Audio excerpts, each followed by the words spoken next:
இது 40 மீட்டர் டிஸ்டன்ஸுக்கு ஒரு ஸ்கேன் முடிஞ்சுது. அதாவது இந்த ஏரியாவில் நீரோட்டங்கிறது மேற்கே கிழக்க. இது பிளாக் காட்டன் சாயில். தண்ணி ஓரளவுக்கு நம்ம கண்டுபிடிச்சிடலாம், பட்டு குவாலிட்டி ஆஸ்பெக்டில் ரொம்ப மோசமாக இருக்கும். அதிக தண்ணி உள்ள இடத்த ஒன்று கண்டுபிடிச்சி அடையாளம் வச்சுருக்கோம், கரெக்டாக வடகிழக்கு மூலையில். அதுக்கு அடுத்து 17வது மீட்டரில் ரொம்ப சுமாரான ஒரு இடம். குவான்டிட்டி குறைவாக இருக்கும், ஆனால் குவாலிட்டி ஆஸ்பெக்டில் கொஞ்சம் நல்லாயிருக்கும். எத்தனை மீட்டரில் வருது? உங்களுக்கு மேல் ஊற்று தான் 60 அடிக்குள்ளே வந்துடும் அது ஈல்டு. இது தெற்கு நோக்கி 2வது ஸ்கேன் 40 மீட்டருக்கு. ஆழம் வந்து 400 அடி தான். ரைட்டு. 60 அடியிலேயே அங்கே நிறைய தண்ணி உள்ள, ஓரளவுக்கு நல்ல தண்ணி வரக்கூடிய இடம் வடகிழக்கு மூலையில் அமைஞ்சிருக்கு. என்ன இந்த ஏரியாவுடைய தன்மை என்னென்னா, நிறைய தண்ணி வர வர குவாலிட்டி ஆஸ்பெக்டில் ரொம்ப மோசமாக இருக்கும். இங்கே 200 அடி 300 அடி போக வேண்டிய தேவையே இல்லைன்னா, ஸ்டோரேஜுக்கு 60 அடியில் தண்ணி வந்துட்டால் ஸ்டோரேஜுக்கு எவ்வளோ போகணுமோ போட்டு நிப்பாட்டிக்காங்க. ஸ்டோரேஜ்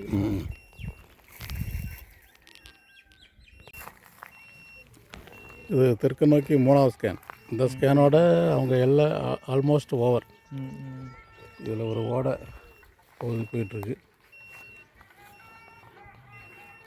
40 மீட்டர் லென்த்து 120 மீட்டர் ஆழத்துக்கு ஸ்கேன் நடக்குது. 2வது ஸ்கேனில் ஒரு இடம் அடையாளம் வச்சுருக்கோம். அது வந்து முதல் ஸ்கேன் அடையாளத்தோட கொஞ்சம் சுமாரான இடம் அடையாளம். ஈல்டு கொஞ்சம் குறைவாக வரும், பட்டு குவாலிட்டி ஓரளவுக்கு கொஞ்சம் பரவாயில்லாமல் இருக்கும்.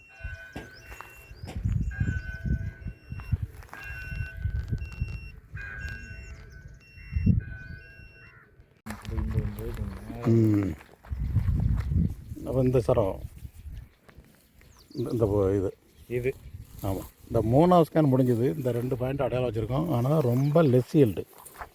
குவாலிட்டி ஆஸ்பெக்டில் வேணால் இது கொஞ்சம் பரவாயில்லாமல் இருக்கும், ஆனால் குவான்டிட்டி ஆஸ்பெக்டில் ரொம்ப குறைவு. 500 to 1000 அல்லது 2000 லிட்டர் தான் மேக்ஸிமம் எதிர்பார்க்க முடியும் ஒரு நாளைக்கு. இங்கே வந்து 2 பிரச்சனை, quantity as well as quality. 2 பிரச்சனை இந்த ஏரியாவில் உண்டு. Because of this black cotton soil nature. ரொம்ப டிடிஎஸ் அதிகமாக இருக்கும். டோட்டல் டிசால்வ்டு சாலிட், அதாவது பார்ட்ஸ் பெர் இது மில்லியனுங்கிறது அதிகமான அளவு இருக்கும். இந்த தண்ணீர் அளவு கூட கூட குவாலிட்டி அடிபடும்.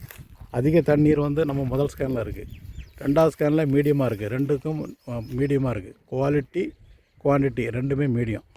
இது குவான்டிட்டி ரொம்ப குறைவு, ஆனால் குவாலிட்டி கொஞ்சம் நல்லாயிருக்கும். இது முதல் ஸ்கேன் ரிப்போர்ட்டு. ரொம்ப நல்ல இடம் ஒன்று அடையாளம் இருக்குது, ரொம்ப சுமாரான இடமும் அடையாளம் இருக்குது. இது 2வது ஸ்கேன் ரிப்போர்ட்டு, மீடியமான ஒரு பாயிண்ட் அடையாளம் இருக்குது. இது 3வது ஸ்கேன் ரிப்போர்ட்டு, 2 ரொம்ப ரொம்ப சுமாரான பாயிண்ட் அடையாளம் இருக்குது.